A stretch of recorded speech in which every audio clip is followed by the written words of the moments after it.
The apparel industry is one of the largest employers of production workers in the United States. Fall River is a major center of this industry that employs 70% of the manufacturing workers in the city. There are many diverse jobs in the apparel industry, including designing, cutting, sewing, and pressing. Factories vary in their methods of marketing.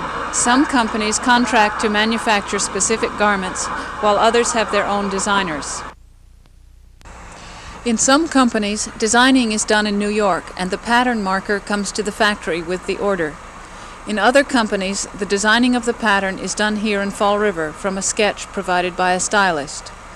The designer not only translates the style into its separate parts, but must be able to grade the pattern into different sizes.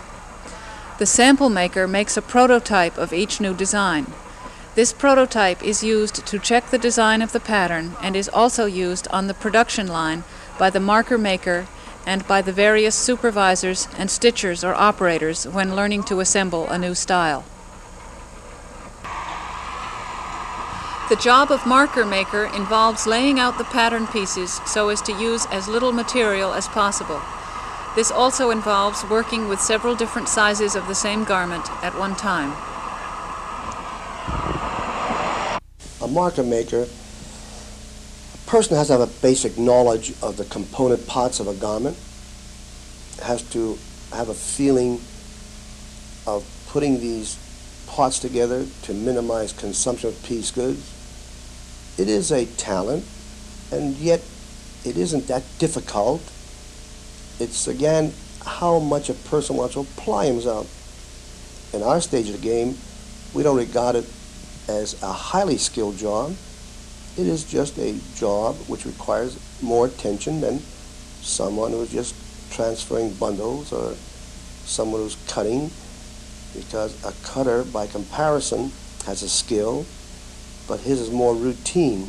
A marker maker has different parts to interlock, and yet you can appreciate in styles of dresses or jackets or what have you. Each time a garment is chopped up, he now has different parts to interlock. So his job is not routine, and yet not that difficult. Get the sample first, look over the sample, then check out the patterns, see that all the parts are there. Then I measure my length of the marker I'm supposed to get all my parts into. I put a ruler at the other end, then I have to scramble my patterns to fit from one end of the ruler to the other end. And you have a scale to make, something like this here. See, it tells you here what scale to make, what sizes. What sizes? In sizes, like small, medium, and larges. Then you mark off the width of your goods. You measure your goods first, and you mark off your paper to the width of the goods. Mm-hmm. Then you separate all your patterns into sizes, small, medium, and larges. Then you're supposed to put all these patterns up to a certain length. And if it doesn't reach that length, or if it goes over it, then you have to break it down and start all over again with a different combination. So your job essentially is to save as much material as possible? That's right, yes.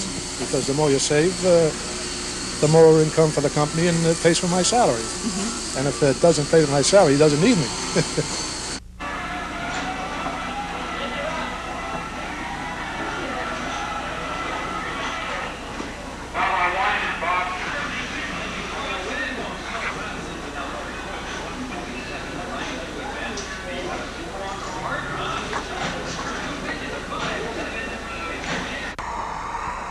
A spreader operates a machine that spreads the fabric to be cut. He must lift heavy rolls of material into the machine and pay careful attention to see that the design on the material is going the right way. A spreader is responsible for spotting imperfections in the material and for separating different rolls with tissue so that different parts of the same garment come from the same roll. The spreader also places the paper with the pattern markings, the marker, on the layers of cloth in preparation for the cutter.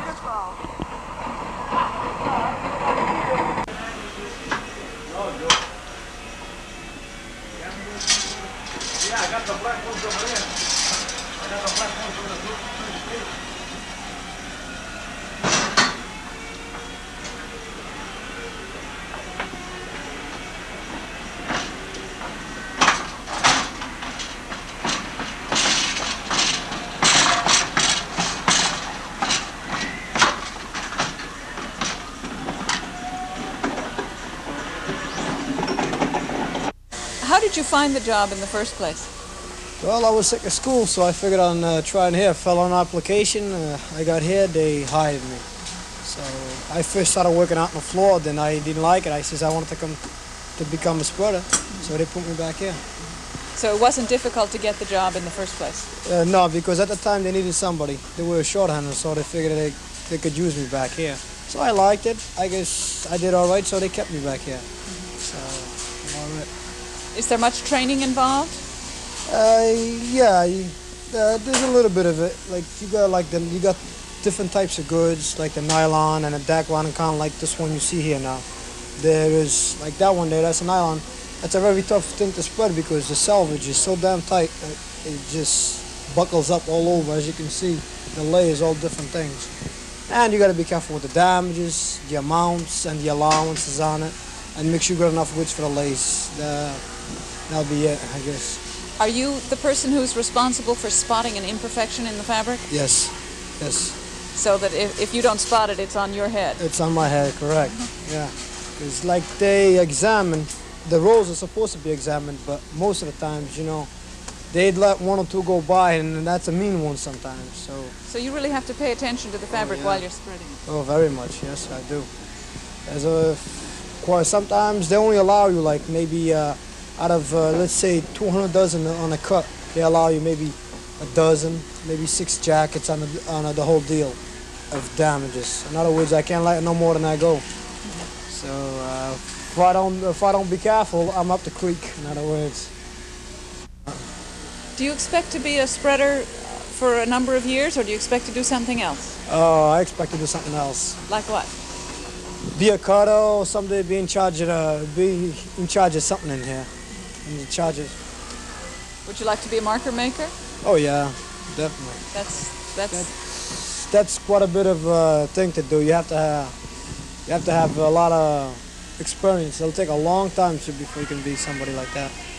Do you like taking the responsibility of having to look for the imperfections in the material? Not at all. Not at all. But it's just a part of the job. You have to do it. So I have to do it. That's all. Like everybody else, like the cutters, they got to make sure they cut the right lines and things like that. So it's a job that you got to get used to it. You got to like it in order to do it. You know? At this curtain factory, flaws in the material are spotted on a machine which is lit from the back, similar to a curtain at a window.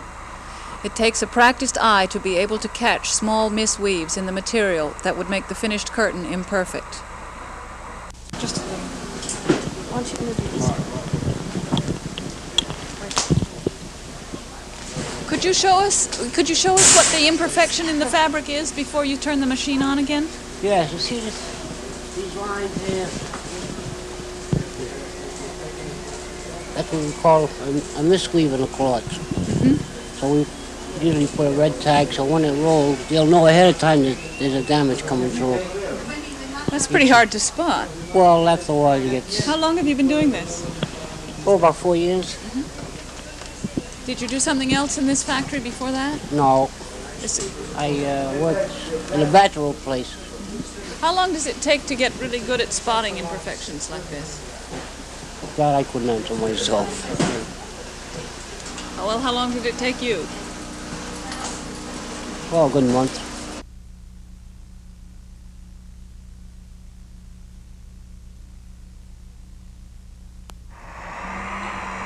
With an extremely sharp tool resembling a jigsaw, the cutter is able to cut many layers of cloth according to the pattern marker.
Stitchers assemble the cut cloth.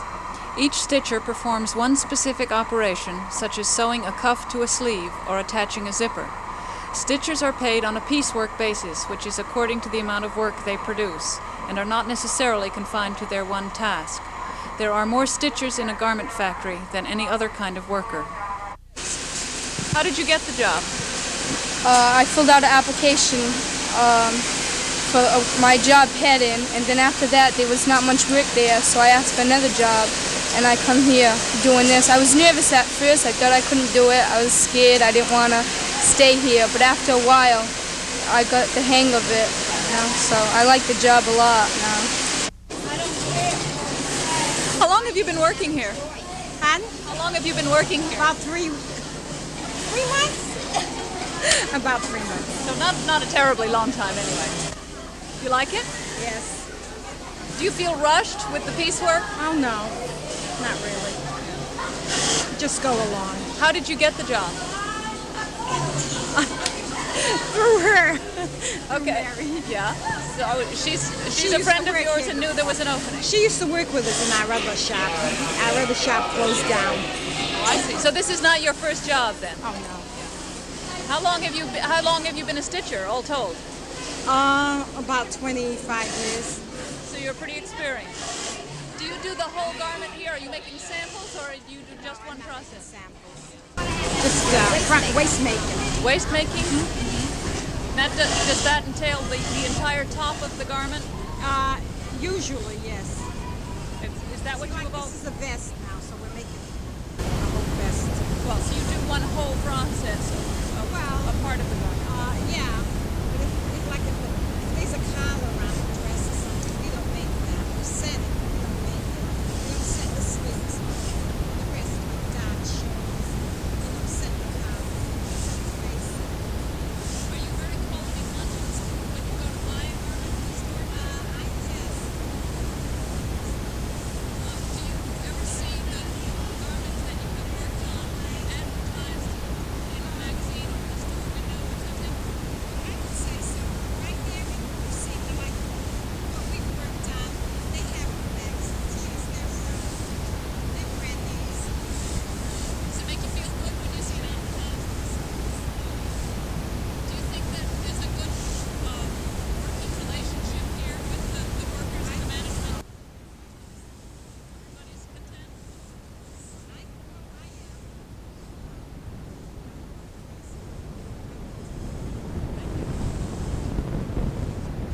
Do you enjoy it if you see something that you've made, that you have worked on, advertised nationally?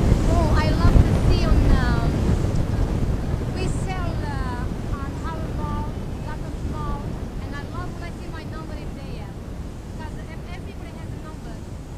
And sometimes I check my work in there and I see my number in there. I love it when I see it. I think love when I make it.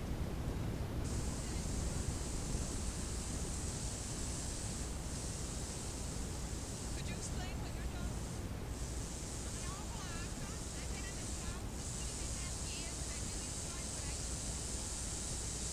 You're awfully quick.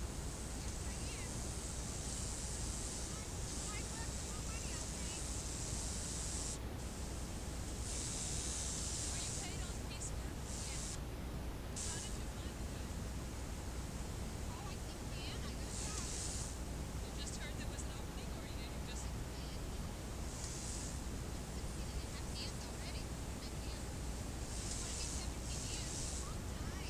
Have you always done this job, or have you done other jobs? How long did it take you to learn how to do this? How long did it take you to learn how to do it this fast? You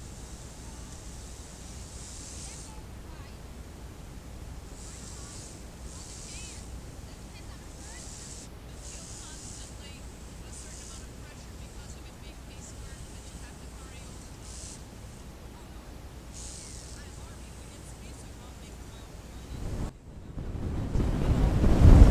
I make it, what I'm making is for myself too, it's not no pressure. You don't feel that you constantly have to go faster? Oh no.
Other jobs found in the garment industry include pinkers, folders, boxers, and baggers.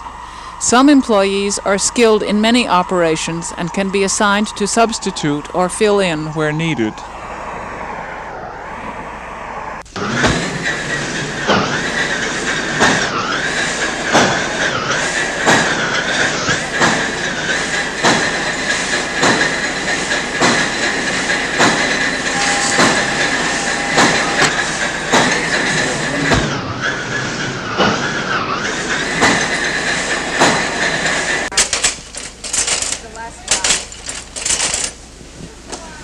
I did start working here when I was 16 till I was about 19. I was married and then I moved away. And I boxed at the time and it wasn't piecework. And when I came back, this was open on piecework. And I love it. I really do. It's a good job. We got a good boss, good floor lady. And that's about it, really. Is it a tiring job physically? At first, yeah. But after about a month, I guess, when you get to know, all the inserts and all the curtains, not really. I'm tired when I get home, but no more so than any other job, I think. At least you're not watching the clock, you have to make a certain amount of money. And you're not just sitting down watching the clock.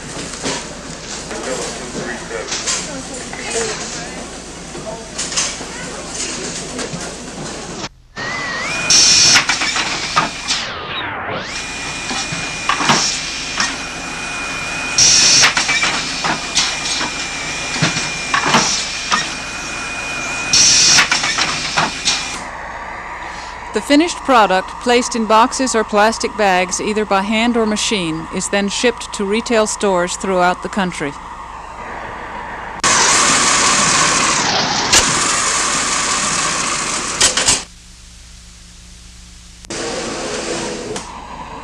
Some manufacturers offer a training program to people who wish to work. After learning specific skills, trainees are then placed into the line. Well, the training program actually originated due to a need to expand. And you need people to expand, simple as that. We've reached a point here with this particular company where manpower. And reached a point where, in order to expand, we really had to train our own people.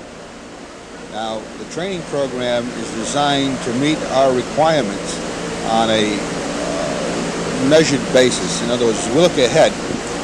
We know what we need to fill in specific jobs, what jobs will be open, where the bottlenecks are in order to boost your production up. So at this point, the training program enables us to train operators and schedule them into the production line as the work is available for them. This is the whole purpose of the training program, really. Well, I was looking for a job since December, I guess. And in March, I saw an ad in the paper about the training course at Diamond for stitches. So I applied for that, and when I completed that, they accepted me into this course here. Was the program at Diamond helpful before coming here? I don't think I would have gotten in here without that, especially being a male. I don't think they would have accepted. There are very few men sewing machine operators. How do you feel about that? Reverse women's lib? I suppose, yeah. I needed a job, and that was the opportunity. So it doesn't bother you being one of the very few men? No, it doesn't. I think there'll be more. There were two other men in my class at Diamond. And that was last winter? Well, early spring. How long do you expect to be a trainee? Well, the whole course is supposed to last 20 weeks, I think, altogether. But as far as being in this section here, I think I'm supposed to go on the production line very shortly. How did you find out about the training program? I happened to spot it in the Fall River paper, and I just bought it. See, I'm from out of town. So when I bought this paper and I saw this, I said, that's for me, and I ripped it out and I started. and I'm glad I did. You went through the course at Diamond, the sewing machine operator's course also? Yes, I did. And you had another job before that? Yes, I was an office worker. I've had about 5 or 6 years experience in the office, but I wanted to get away from that and do something with my hands and to take part in something and making things is very interesting to me. And I think it's very fascinating being in a shop. This is the first shop that I've ever been in, actually ever saw or ever been in at all, and it's very interesting. You think you're going to like it better than office work? Yes. One of the local manufacturers sums up the structure and future of the garment and textile industry in Fall River. You almost constantly have openings for stitchers then? I would employ 50 stitchers today if they were available. Let's go back and tell you what the good of the needle trades is for an area. For an example, all of us in life are not fortunate enough to go on to better so-called positions, more attractive jobs. So fortunately for a community that you have a sewing industry where these people who are limited in their experiences or abilities, or if there's a language problem, that they can find employment. And for the record, the average income today is equal to many good so-called professional jobs. I would venture to say that $4 an hour is not a bad pay for a person who comes in and who has to have limited knowledge and abilities to earn these kind of monies. We do know there are many better paying jobs throughout the country, but it also may require people with more education and more skills. So yes, the needle trades has value to this community.